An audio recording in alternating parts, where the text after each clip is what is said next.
Now it's my honor to introduce Dr. Rodney Bennett, 21st Chancellor of the University of Nebraska, Nebraska's flagship land grant and Big Ten institution.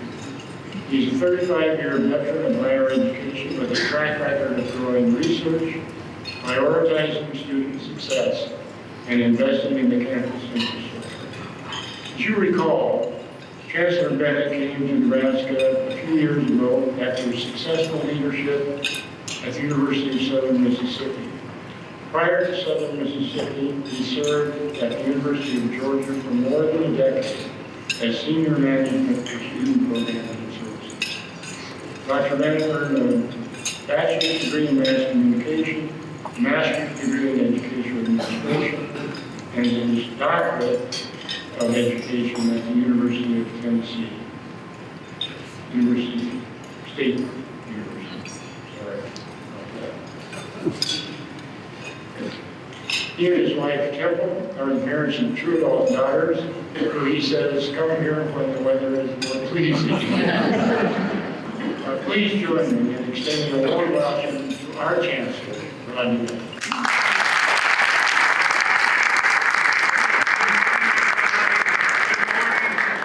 Bill, I want to invite you to come on over and take a seat here at table number 1. We have already picked your entree for you, whether you like it or not. Can everybody hear me okay? Yeah. I want to tell you all how happy I am to be with you today. About this time last year, I was a newbie, and this group was so warm and welcoming and kind to me that when Annette mentioned that it was time for the luncheon, I was so excited to have the opportunity to be in front of you again this year.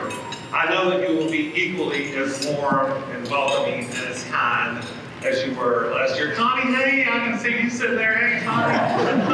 That's the good thing about these luncheons. You get to see people you hadn't seen in a while. So Connie, Mike Bain's wife, everybody knows Mike Bain from INR, and everybody knows Connie, so it's nice to see you. Temple and I love being in Lincoln, Nebraska, and we love being at the university. We're so happy to continue our journey of public higher education, which has spanned now more than 35 years. I think about that and think, where did all those years go, and how could it possibly be the case that I've been working in higher education for more than 35 years? That means that I'm getting close to perhaps joining you all in the ranks of retirement, which from the looks of your faces, it really works well. I think everybody here is so well rested and no stress and just enjoying your best life. But we are so happy to be here and so happy that our journey led us to the Midwest and led us to Nebraska. As mentioned, Temple and I met a long time ago. We dated for none of this is part of my prepared remarks. I just want to end for a moment, and I know you all are so kind and gracious, you'll just let me do that. We met in history class. I don't remember which history class it was at this very moment, but we met in history class, and we dated for 5 years. It took me a little while to commit, and then we married on September 4th, and have been married for 31 years. So 36 years she's been putting up with me, God bless her. And I can always remember our anniversary because when you're in higher education, you have a football program. You know that Labor Day weekend is always sort of the start of the football season, and that's our anniversary. And we have celebrated nearly every anniversary at somebody's football stadium, and she has been just fine with it.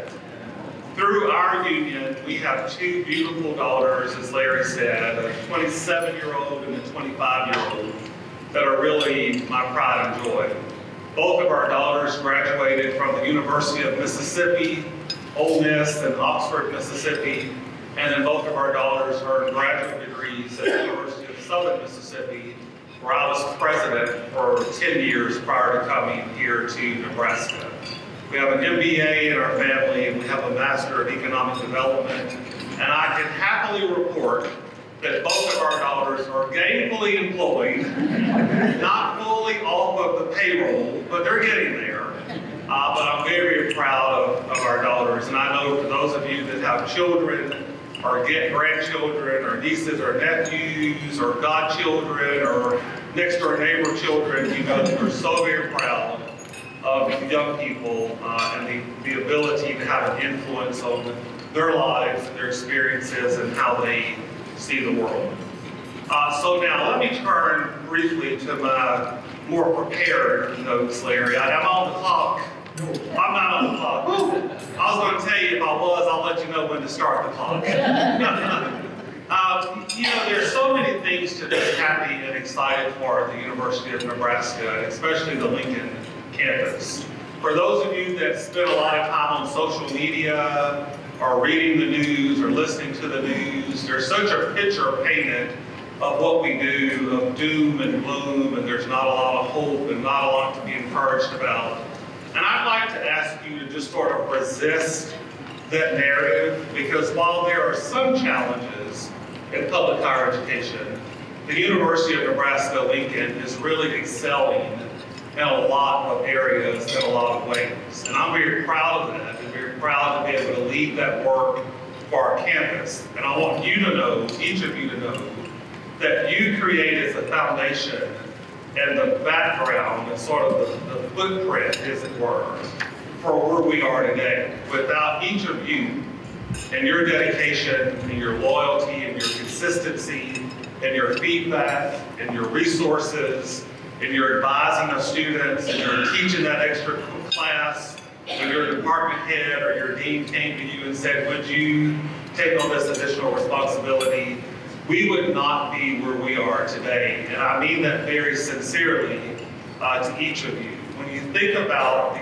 crowded field of public higher education, 6,000 or 7,000 universities across the country who are all in the same space, who are all vying for a limited pool of high school students who are selecting college. For us to be relevant and to sort of be a player across the country is significant and a testament to what each of you have done and to what you have committed over your years of service at the university. So as I reflect upon the year at the University of Nebraska-Lincoln, I am really filled with gratitude for every Husker in our university community. And certainly that includes each of you. You have set the stage for those of us who educate, who study, and who research here in such a way that we can excel. We are so fortunate to be connected to a very proud history, where we are all stewards of one of the state's most cherished possessions. This stewardship requires each of us to care for the University of Nebraska-Lincoln in a way that allows its students, its faculty, and its staff to flourish. Please know, as I have said for the last couple of minutes, how much as Chancellor I appreciate the active role that you play in building a strong foundation for this institution. That is a foundation that has positioned us very well to be competitive for the future. We also appreciate the ongoing volunteer efforts, the financial support, and the love that you have for the institution. Larry and I were talking about that before the program started. How much every person here genuinely loves the state of Nebraska and genuinely loves the University of Nebraska-Lincoln, and that you're still very much so connected to this place, and your footprint and your presence and the essence of who you are is still on campus and in those buildings and in those spaces that you've occupied for so many years. So going back a little bit, just a few decades, since 1961, this organization has effectively worked to benefit this university, something we do not take for granted. As Chancellor of the university, I appreciate your work, including your notable efforts in support of the ERA Wizard Award. I had to ask Larry to help me with the pronunciation of wizard. You know, being a Southerner, trying to pronounce things is sometimes challenging, but Larry was able to help me to do that, and I hope I nailed it, Larry. As we approach the end of another fall semester and calendar year, I'm so proud of all that we have accomplished at Nebraska's land-grant flagship Big Ten Research University. All year, week after week and month after month, we have been focused on three primary pillars.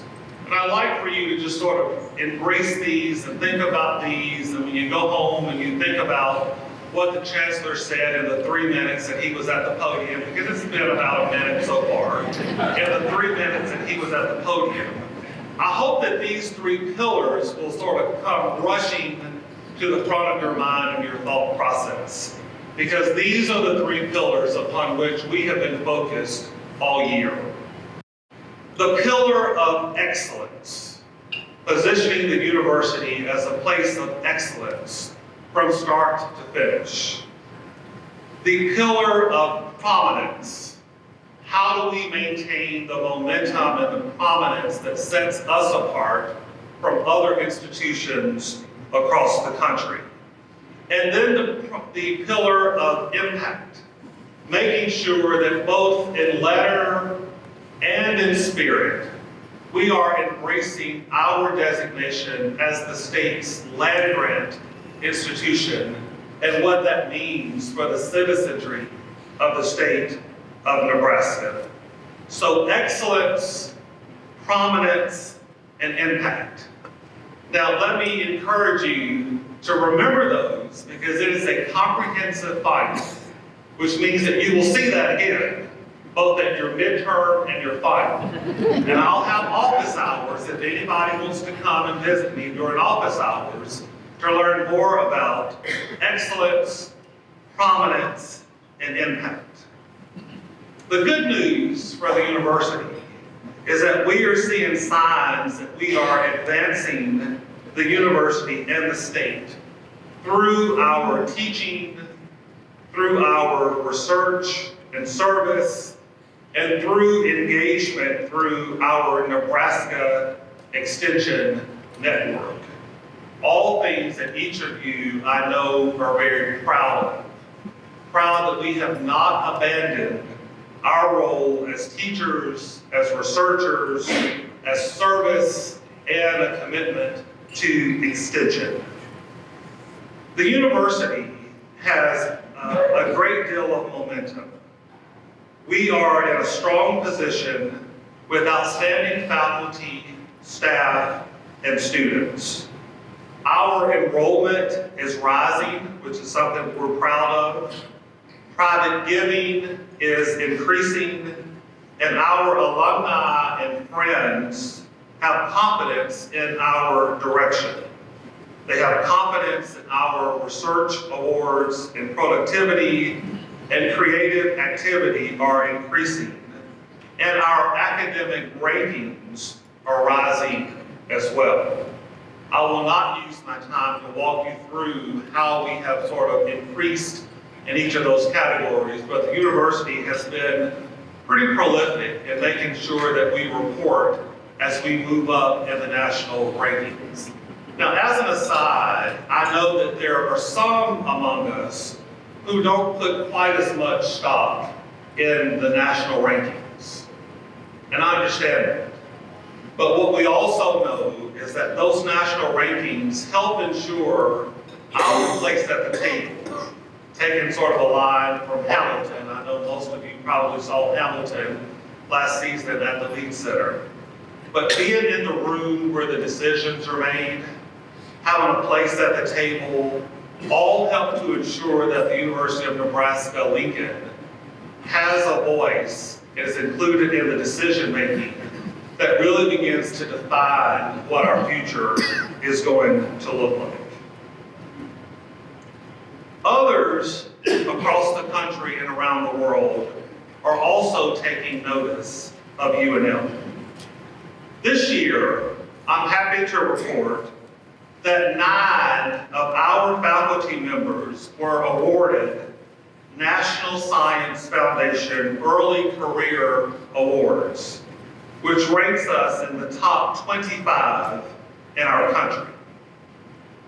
In addition, 180 of our UNL faculty members were featured in the 2024 list of the top 2% of the world's most influential researchers, according to an analysis by Stanford. This speaks to the quality of the academy at the University of Nebraska-Lincoln, a part that everyone in this room has played over the years to help us get to this particular point. Our intention as an institution is to build upon the good work that you have done on behalf of the university. Work that has led to some very big things for UNL. Today, we have a unique role as Nebraska's flagship land-grant R1 university to do big things and create opportunities for our state. We also embrace the significant responsibility that comes with that role, both in letter and in spirit. As the calendar turns and you reflect on the previous year at UNL, you can be proud of all that our university has accomplished. We have a lot of work yet to do, but I am very encouraged and confident and assured that the year 2025 will be as productive for the university as the prior year was. I want to thank each of you for joining us for lunch today. I want to thank my colleagues, Shelley and Bill, for co-sponsoring the luncheon. I want to thank you for what you all have done over so many years to position us to be the university that we are today.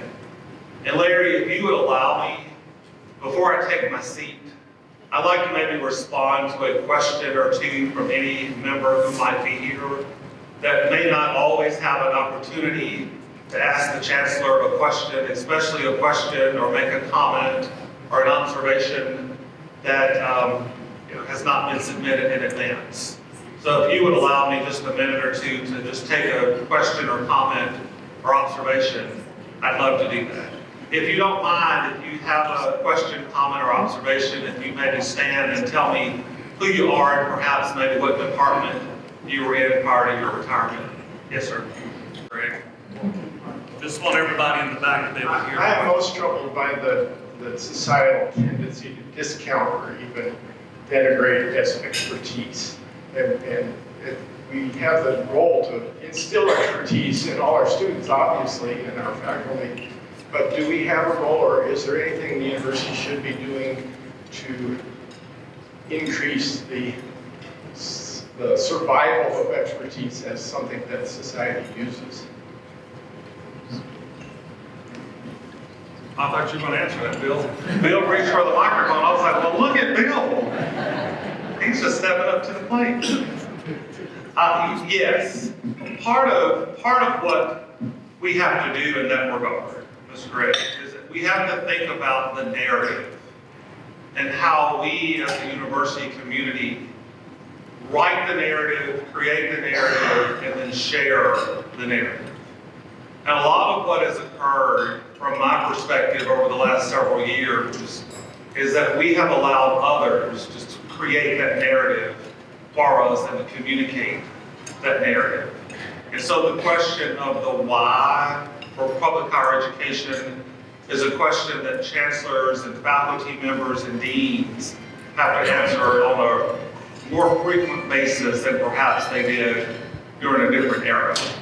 So the narrative of why public higher education, why higher education, why students and families should invest in coming here is a very important part of helping the communities to appreciate the expertise that exists out here.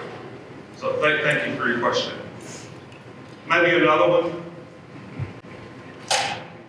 Regarding student recruiting and student numbers, why is it deemed successful if we have continual enrollment increase? Why can't we just say with the resources we have, classrooms, teaching labs, teaching faculty, TAs, why can't we say with those resources, this is the student body we can support, and we're going to support that to be excellent and not try to grow. That's a really good question. And one of the things that we are working on this year is, and I'm sorry, I didn't hear your name when you said it. Mike Carlson, Professor. Mr. Mike, yeah. One of the exercises that we're going through as a university now is asking and hopefully answering the question of how large UNL should be.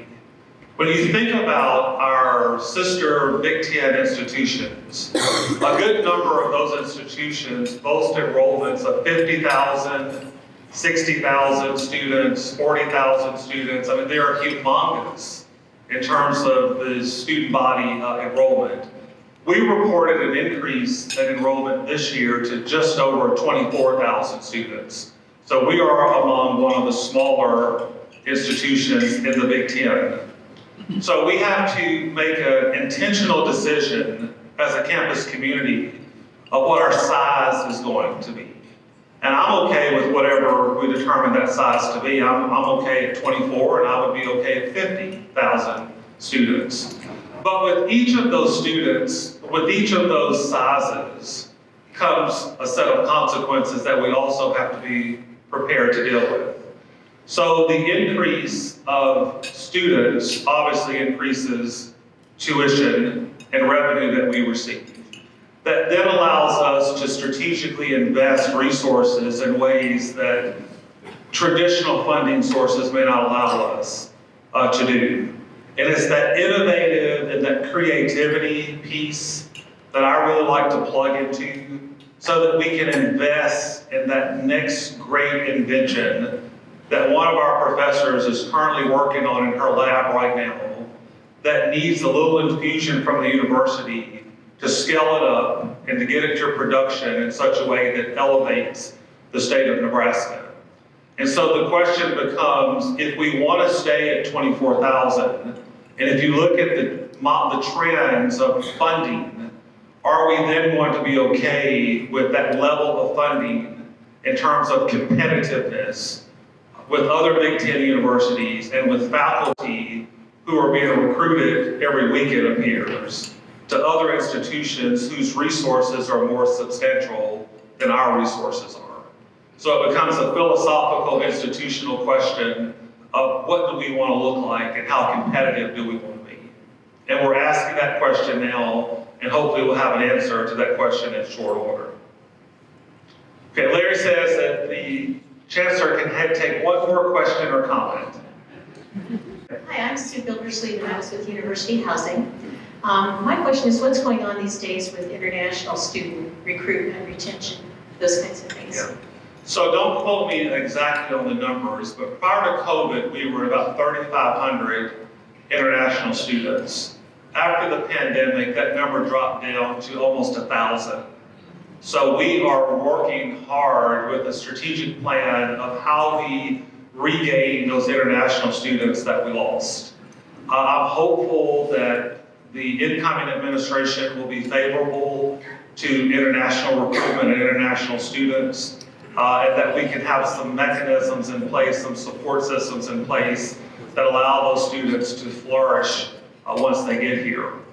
That is important to us because we need graduate students. And I met with the Graduate Student Assembly not long ago who asked me about graduate student stipends and just how far behind we have fallen with regard to our Big Ten peers related to what we pay our graduate students. So that will help us to have, with graduate students, to have more international students here.